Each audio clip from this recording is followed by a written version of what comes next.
Good evening, and welcome to Debating Late with Mates. My name is Henry Clerval, and I'm your host. Today we have an interesting segment to present. We will be discussing the topic of nature versus nurture. We have several special guests joining us for the show. Please welcome psychologist Dr. Frank Stein, Mary Shelley, author of Frankenstein, The Creation, and Judy Boone from Swindon, England. Thank you all very much for joining us. The first question I pose is to Dr. Stein. Can you explain to the audience what the nature versus nurture debate is all about? Nature versus nurture is a debate that argues the ways of raising children. The nature aspect, meaning that the child is the way he or she is because of genetics. The nurture aspect is referring to how the parent raised the child and how that shapes the way the child acts. Dr. Stein, do you have any opinions on the debate? Personally, being a doctor, it's my job to consider both sides equally and stay fairly neutral in order to inform the public about the topic with an unbiased perspective. Understood. Mary Shelley, you are an accomplished writer. I'm sure you can provide an educated opinion on the issue. Surely, no one needs to be reminded that Frankenstein is a book largely reminiscent of Mary Shelley's own troubled family relationships.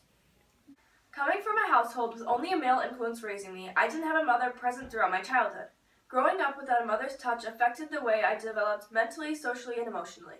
So you lean more towards the nurture side. Can you elaborate? Indeed I do, Henry. Not being able to connect with my mother didn't give me the opportunities that others may take for granted. Think about all the things your mother provides for you. From birth, the mother nurtures, bonds with, and helps their child grow both physically and mentally. Everything she does influences the person you become. It seems preposterous that all that could be written in a series of simple genetic sequences. Dr. Stein, you tell us. How much does genetics influence development? According to my colleague, Dr. Sinha, the rigid idea that genes determine identity has been replaced with a more flexible and complex view in which DNA and life experience conspire to mold our personalities. So in short, both nature and nurture can play a part. Does anyone have any different viewpoints they'd like to address? Well, I can speak from first-hand experience. My son, Christopher, was born with autism. Being a young woman, at first I could not keep up with the high demand of his needs. I was constantly frustrated with all the responsibility and thought that I was personally impairing my son more than he was already struggling. I could never get over the fact that my son would never grow up to be normal. I resulted in abandoning my family suddenly, moving away to where I felt I could no longer harm my child. Correct me if I'm wrong, but are you suggesting your child's condition has nothing to do with your poor parenting skills? You abandoned your son from infancy and never looked back. You were never there to show affection to him, and you blame it all on his mental disability?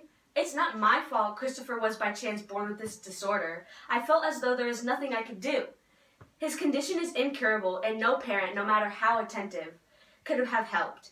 No one could be expected to handle my situation with ease. Not necessarily. Each style has a different approach and relationship between the parent and child that result in different outcomes on a child's behavior.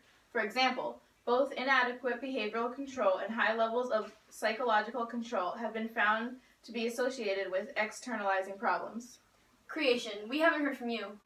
Obviously, I grew up without parents as Victor built me from spare parts. I have always felt isolated and lonely due to the lack of parental relationships. If I had the chance to feel loved by someone, I might have grown up with a different outlook. But where were my friends and relations? No father had watched my infant days, no mother had blessed me with smiles and caresses, or if they had, all my past life was now a blot, a blind vacancy in which I distinguished nothing. From my earliest remembrance, I had been as I then was in height and proportion. What was I? You shouldn't even be included in the parenting debate. How can you speak on the topic? You said yourself, Victor created you from spare parts. You didn't even have parents to begin with. I may not have had biological parents, but I remember the day Victor abandoned me. I continued for the remainder of the day in my hovel of a state of utter and stupid despair. My protectors had departed, and had broken the only link that held me to the world. For the first time, the feelings of revenge and hatred filled my bosom, and I did not strive to control them. But allowing myself to be borne away by the stream, I bent my mind towards injury and death. My situation was based on legitimate biological reasons. Excuse me, that's all we have time for tonight. Thank you all for your input on the subject. You have all raised extremely intelligent points that I'm sure spark conversation amongst the audience and beyond. In summation, simply to study genetics and behavior by any means is to study what makes humans behaviorally different from one another. Both nature and nurture contribute to the way children develop and become members of society. Join us next week for another engaging debate. Thank you and good night.